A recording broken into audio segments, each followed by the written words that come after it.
Auzubillahiminash-shaytanir-rajim. Bismillahir-rahmanir-rahim. Assalamu alaikum wa rahmatullahi wa barakatuh to all of you. Dear students, as you know, I am Mushtaq Mir, professional teacher posted at UPS Girls Langate. Dear students, this is class 8th. As you know, we were discussing the lesson, the chapter number 4 of your science textbook. That is, the date where we have started this reproduction in animals. So reproduction animals, the day before yesterday or 3 days before we have discussed this reproduction animals. On that very day we have discussed the reproduction animals. There are two types of reproductions, sexual and sexual reproduction. So we have discussed then what is sexual reproduction. Sexual reproduction means the fusion of male gamete with a female gamete. So there are well defined male and female reproductive organs or systems. Then we have discussed separately, we have discussed the one by one male reproductive system and female reproductive system. After that, we have discussed the fertilization. So fertilization means the fusion of male gamete with a female gamete to form a zygote. That is called fertilization. So, dear students, after that we have discussed two types of fertilization: internal fertilization and external fertilization. Now today we are going to discuss fertilization. After fertilization, what happens after that? Uske बाद the development of embryo. Now, dear students, development of embryo means fertilization results in the formation of zygote, which we know, which begins to develop into an embryo. जब fertilisation होती है, जब zygote बन जाता है, तो zygote में certain changes आ जाती है, तो वो जायगोट फिर चेंज होता है एम्ब्रियो में. सो जो एम्ब्रियो होता है, this developing structure embryo, the embryo gets embedded in the walls of the uterus for further development. फिर ये जो ये जायगोट होता है, ये फलोपियन ट्यूब और ओविडक्ट में होता है, फिर वहां से ये नीचे आता है, it get embedded in the uterus, in the walls of the uterus for further development. uterus में आ जाता है. So after that what happens? The embryo continues to develop in the uterus. It gradually develops the body parts such as, इसमें कुछ body parts आते हैं, जैसे head आता है, head, legs, hand, eyes, ears, etc. तो इसमें आप ये that means कि the stage of the embryo in which all the body parts can be identified is called fetus. वो स्टेज एम्ब्रियो का जब इसके बॉडी पार्ट्स हम आइडेंटिफाई करेंगे, जैसे इसका हेड हमें अलग आइडेंटिफाई कर सकते हैं, लेग्स, जो हेड है या आईज है या ईयर्स है, व्हाटसोएवर, तो इस स्टेज को हम कहते हैं फ्यूटस. क्या कहते हैं? फ्यूटस. सो फ्यूटस कहते हैं हम इसको. नाउ आप अपने you can also open your textbook at page number 39 which we are discussing today, 39, 40 and 41. So when the development of the fetus is complete, जब fetus की development complete हो जाती है, the mother gives birth to the baby. तो इसके बाद जो mother होती है, that gives birth to the baby, gives birth the baby. अब baby इसकी it gives birth to the baby. Now dear students, internal fertilization also take place in hens also. ये hens में भी होती है, but do hens give birth to babies like human beings and cows? No. Why? क्योंकि soon after the fertilization, the zygote divides repeatedly and travel down the oviduct. As it travels down, many protective layers are formed around it. इसके जब ये zygote बन जाता है, तो फिर ये नीचे आ जाता है ओविडक्ट में, तो इसके इर्द गिर्द बहुत सारे, जैसे यहाँ मैंने परसों आपको बताया था, ये यहाँ पे समझो ये जाइगोट है, ये फेलोपियन ट्यूब या ओविडक्ट में होता है. फिर ये जब नीचे आता है यूट्रस में, तो इसके अराउंड से, इसके सराउंड में बहुत सारे प्रोटेक्टिव लेयर्स आते हैं. आज वाले प्रोटेक्टिव लेयर्स इन पे. So many protective layers are form around it. The hard shell that you see in hen's egg is one such protective layer. जो हम वो अंडा देखते हैं, वो एग देखते हैं, जो उसके बाहर में वो हार्ड शेल, जो कौन तकरीबन आसान सुच आक टाइप आक तमिश लेयर वो इसमें आता है. तो जो एम्ब्रियो होता है वो इसके अंदर होता है, एग के अंदर होता है. So after the hard shell is formed around the developing embryo, the hen finally lays the egg. तो लास्ट पे जो hen है, ये जो hen है, ये लास्ट पे ले एग करते हैं. The embryo takes about 3 weeks to develop into a chick. You must have seen the hen sitting on the eggs to provide sufficient water. आपने देखा होगा जब हम एग लाते हैं, उस पे जब वो उसके ऊपर वो जो हैन होती है उसके ऊपर बैठती है, वो क्या करती है, वो इसमें वार्म देती है, इसको सफिशिएंट हीट देती है। तो उसके बाद क्या होता है, after the chick is complete develop it bursts open the egg shell.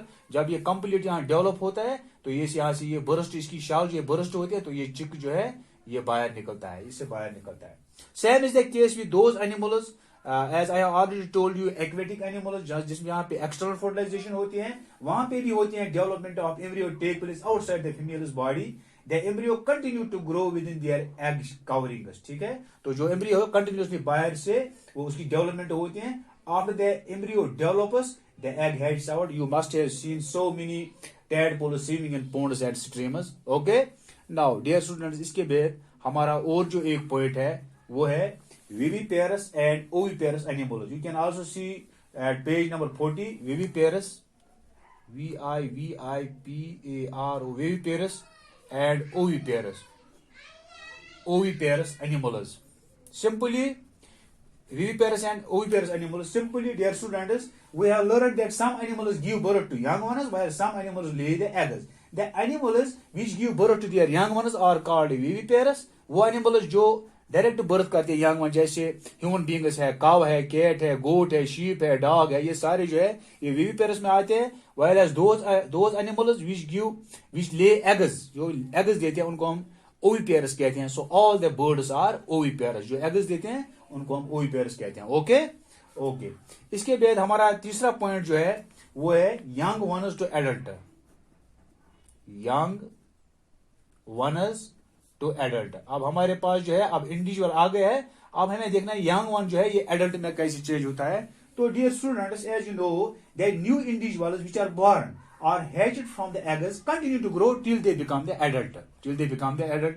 सारे जो है छोटे छोटे जो इंडिविजुअल्स होते हैं ये लास्ट पे एडल्ट बन जाते हैं। But in some animals the young ones may look very different from that of their adults.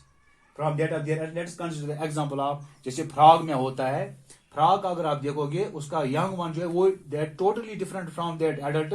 अगर आप देखोगे सिल्क वर्ग में जो कैटरपिलर है, caterpillar that is totally different from the adult.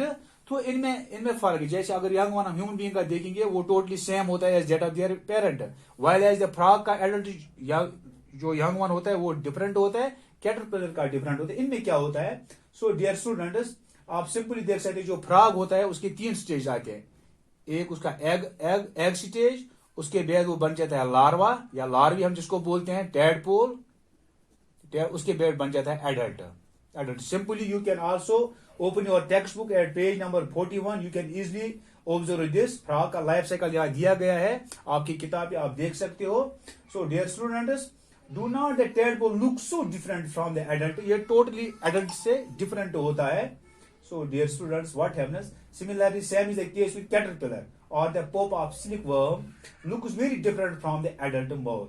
So the features that are present in the adult are totally different from that of their young ones. Then what happens to the tadpole or caterpillar thereafter? इसके बाद क्या होता है, इनमें changes आ जाती है। क्या change? In case of the tadpole, that they transform into adult. अगर tadpole आप देखोगे वहां आपकी बुक पे दिया गया है, जो tadpole है वो टोटली ट्रांसफर होता है फ्रॉग में। किसमें होता है, फ्रॉग में होता है। सो दे ही और tadpole becomes capable of jumping and swimming, वो जंप भी कर सकता है और स्विमिंग। इससे पहले जो होता है वो टैडपोल वो स्विमिंग नहीं कर सकता, आपसे वो जंप नहीं कर सकते। आपने देखा होगा जो उधर आया अपने खेत में देखा होगा, जो टैडपोल होता है जिसको हम कश्मीरी में वो दादो बोलते हैं, वो काला होता है, वही टैडपोल लार्वा होता है।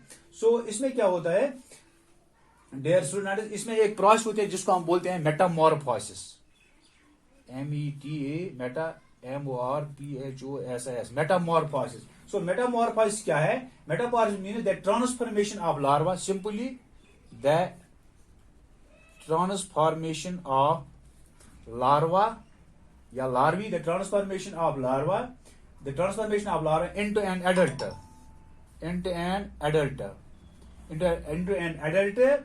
an adult through drastic changes,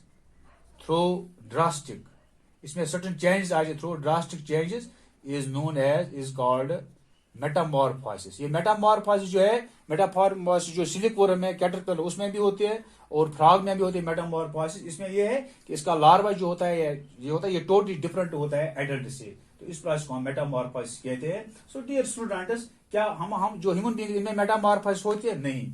सो हम देखते हैं कि in human beings body part similar to those are present in the adults. Body parts are present in the adults are present from the time of birth. जो जिस तरह birth में भी होती है, सिर्फ इसमें यही changes, they become larger, they become bigger. बाकी जो चेंजेस में नहीं आते हैं तो इसको हम कहते हैं Metamorphosis. One of the most important process जो इसमें फ्रॉग में होती है और कैटरपिलर में होती है. So dear student, I think it is enough for today. Now inshallah tomorrow we will discuss about asexual reproduction. Okay, have a nice day. Thank you.